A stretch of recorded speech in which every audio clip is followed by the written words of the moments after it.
But first, another Fox News alert. New evidence that the White House is trying to change the narrative yet again on the Obamacare rollout. Welcome to America's HQ. I'm Greg Jarrett, in for Bill. And I'm Marthel Neville. I'm in for Allie today. Well, the administration saying that the 7 million enrollment estimate needed to be reached by March. It was never an actual Obama administration target, they're saying, but critics say this is just another example of the White House moving the goalposts yet again. Chris Starrwald is here. He's a Fox News digital politics editor and host of Power Play on foxnews.com live. Hi, Chris. Hi there. All right, so this estimate, it was from the Congressional Budget Office. It started out as 7 million, but as you know, it was lowered to 3.3 million.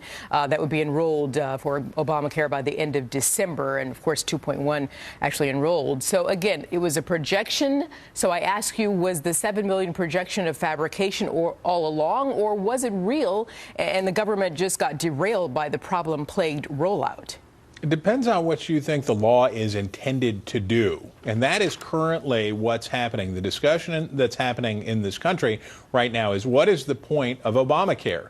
When they were selling Obamacare, the point of Obamacare was that it would bend the cost curve, as the president liked to say, make health care more affordable, improve health care for all Americans. It was going to be, as Washington likes to say, a win-win for everybody. But as we get towards full implementation of the law, as we get into this year, as it goes into full effect, what we're finding out is that what the law is really doing is insuring the uninsured, which Democrats say is a worthy goal. But you can't do the other thing. You can't take care of the other Americans. You can't bend the cost curve. You can't change the dynamic on health insurance in America if people don't sign up for this law. And they're not signing up in the numbers that they need, even though more than 6 million policies have been canceled under the law. So then, Chris, consequently, what about the White House sales pitch? I mean, how does it say to potential customers, especially the young and healthy ones, hey, look, we're doing fine. Obamacare is open for business. Come on in. Well, what is the shift now for Democrats is, how many seats can they protect in the United States Senate? They need to make sure that Republicans don't win more than 5 seats in the United States Senate. It's an election year.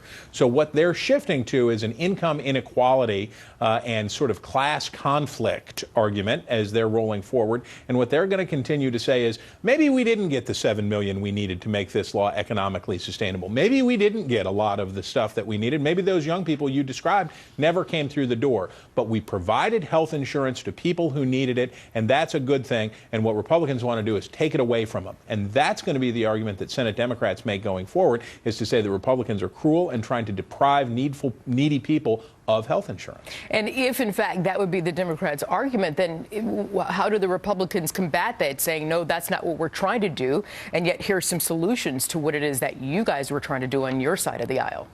Well, if the administration is as far off on its estimates as it is shaping up to be now, especially when it comes to the number of the young, healthy people that you described signing up for the law and becoming paying customers, if it's as far off as that, we stand to see insurance rates go so akimbo in this country, and that for the 80% of Americans who are insured through their employers or an employer to somebody in their family, well, you'll see rates skyrocket and you will see great upset. And at that moment, it will cease to matter very much what any politician says. I would say any incumbent, especially one who voted for Obamacare, would be on their way out. Well, I mean, and then, of course, you're going to have the customers. They're going to get the last say. They're going to start to rate this new business.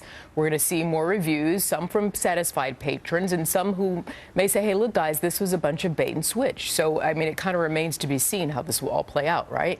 Time will tell, but remember, this is the key. If not enough people sign up, if not enough people who don't have to have the insurance, younger people who don't necessarily need it, if they don't sign up, if they don't get enough millions of those, this is going to blow up the cost continuum for everybody else in the country. It's going to be a serious problem, and there's no way around that. There's no number of good news stories that you can tell to undo that. So that's what we're all waiting to see when the administration is finally ready to share that data. Now, they're sharing this data that in the state of Kentucky, 40% of the 116,000 enrollees there, they were under 35. So we'll see how it all plays out. Chris Starrwald, good to see you. Happy New Year. Happy New Year to you. Sure.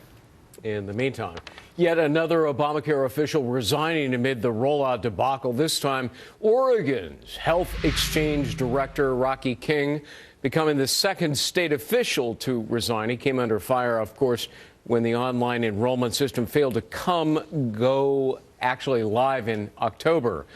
Technical problems with the exchange have forced Oregonians to apply using paper. As of this week, the state's online exchange still has not launched.